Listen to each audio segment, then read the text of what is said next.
Mayong buntag sa tanan. Maayo ang panahon, no? Congratulations, no? Lingi ang iyong makatapad.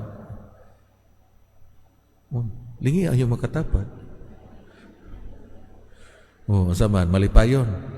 Oh, mo na bunga sa maayong panahon kay wa nay baha.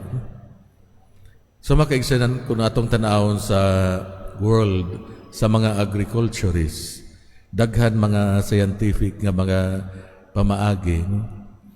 Tungod kay kita karon gitudloan nga dali ra ang proseso, no? Instant, no? Hasta nga to ang mga tanong karon i-instant na sad, no? Kung gusto ka nga mamunga siya dali, so dunay mga pamaagi, no? Grafting uguban pa, no? Nya kung unsa ni siyang kahuya, kung masakto ang iyang sanga gibutang nga guwang na, mubo pagali namungan na, no? So mo na usay dunay mga gitawag na tog lemon, dunay mga kalamansi, mubo pa kaayo pero daghan na kay bunga, no? Halos di kadaog ang punuan. Mo man gani one time sa Butuan pa ko, no? Doon na may convent boy, no? Nga sige sa pananom, no? O sigtanaw sa YouTube, no? Ang gihimo niya ang kapayas nga kanang batanon pa o guwang gigrap niya, pwede di ay, no? So pwede, no? Tapos ang gitason niya one roller, no? Pero namungag dagkong bunga, no? So ang mga nanimbahay nga nakita, Father, paliwat tami sa imuhang kapayas. Wa laki ba sa gigrap dito sa among convent boy niya. Gani dia pa mihangyo nga lumiliho, Father, palito nako ang niining kantidad, no? Tagai lang ko ana aron pasanayon. So mao to gisulti nako ang proseso, no? Nga mao na siya. So dali, no? So mubo pa siya pero daghang bunga. Ang challenge lang tungod kay dali matumba, no? Kay di man siya kadaog, no? Di man siya ang original nga punuan, no? So makaigsoon nga atong pagbasa karong atong ebanghelyo, nagisgot usab, no? Sa klase nga tanom ug unsa ang klasiha nga bunga, no? Dili posible nga ang daotang kahoy mamungag maayong bunga o ang maayong kahoy mamungag daotan, no? Siguro along the way, kung maayong kahoy siya, then doon na may daghang mga insekto, guba, mga langgam, so madaot gyud ang bunga, pero ana gayod, no? Mamunga gayud siya, no? So maayong kahoy, maayong bunga. Pero unsao man nato pagkahibalo kung unsay anaa sa kahiladman sa kalag sa tao. Kita mahibalo sa mga bunga nga iyang gihatag. Kung ang atong kinabuhi ihimplo o sanglitanan sa pagka mapasayloon, pagka masinugtanon, pagka matinabangon, pagtuo, pasinsya ug kita makahibalo nga ang ato ang kalag maayo, himsog ug lig-on. Pero kung ang ato ang kinabuhi ihimplo o sanglitanan sa pagkamarites, sa pagkasuko, silos, kaulag, kahakog ug katapol, then kita mahibalo nga huyang ug masakiton ang kalag sa sulod. Kung gusto nato magbag-o, dili pwede nga yano nato usbon ang hulagway, no? Kay naanad ra ba kita sa instant, no? O ang pagbutang og maayo nga naong or to pretend to be a good person. Maabot ang panahon, ang maskara matagak, tungod kay nagtago kita dunot sa sulod.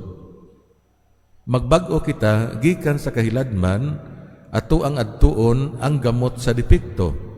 Ayuhon ang atong kalag diha sa sakramento sa pagkumpisal ug puy-an ang kinabuhi diha sa mga hiyas gikan sa sukaranan. So gikan gayud sa kahiladman nga mao ni kun manggihatagon ko, matinabangon ko, di na siya bunga nagpachar-char ka lang diha, no? Kundili mao kini ang imong pagkatao, no? Mao kini atong kasinatian kun kinsa ang Dios diha sa ato ang kinabuhi, diha sa itong espirituhanong kinabuhi. Makaigsunan, sa miagi mga adlaw, tungod sa kusog nga ulan, no? Adunay mga pagbaha sa laing lugar, no? Mandawi, no? Sa itawag itong Banilad, no? ug uban pa, no? So daghang mga properties nga nadaot ug adunay mga natumpag nga mga lugar ang yuta, ilabi na katong gi-construct nga mga edipisyo o building. Maguba dayon ang balay nga gitukod gikan sa mga light nga mga material ug dili konkreto tungod kay huyang ang pundasyon o huyang ang sukaranan. Mga igsuon kita usab adunay mga sayop nga seguridad sa atong kinabuhi kung maayo ang dagan. Kung walay mga dagko nga mga tentasyon sa panahon sa mga pagsulay ug mga kalisdanan, gamay ra ug dali nato malampasan ug atong i-convince ang atong kaugalingon nga anaa kita sa solid ground. Ug atong hunahunaon dayon nga lig-on ang ato ang spiritual life. Nga dili gayud mahulog sa pagpakasala. Nga dili parihas sa daan nato nga kinabuhi. Mga igsuon kinahanglan nga careful ug very objective kita. Kay basin baya usa kini kasayop nga seguridad. Ang pagtest, ang tinuod nga pagsulay sa sukaranan o foundation sa panahon nga magulan, kusog nga hangin, bagyo ug baha. Ang pagtest sa ato ang espirituhanong kinabuhi moabot uban sa mga tentasyon, kalisdanan, disappointment ug mga pagsulay. Kung atong gipanday ang atong espirituhanong kinabuhi diha sa lig-on nga sukaranan sa mga itaw natog virtues o mga hiyas, paghikalimot sa kaugalingon ug pakigiusa uban sa Ginoo, dili magmatter kung unsa kadako sa baha nga miabot batok kanato. Kita mubarog nga lig-on. Atong ibutang sa atong mga hunahuna nga sa panahon moabot ang baha, dili kita mugawas aron ayuhon nato ang sukaranan. Atong paningkamutan nga pandayon siya ug lig-on nga sukaranan mintras nagdanag pang adlaw aron andam kita sa mga pagsulay. Mga igsuon kita magbuhat diha sa mga pulong ni Kristo. Ato kining buhaton mintras may panahon pa.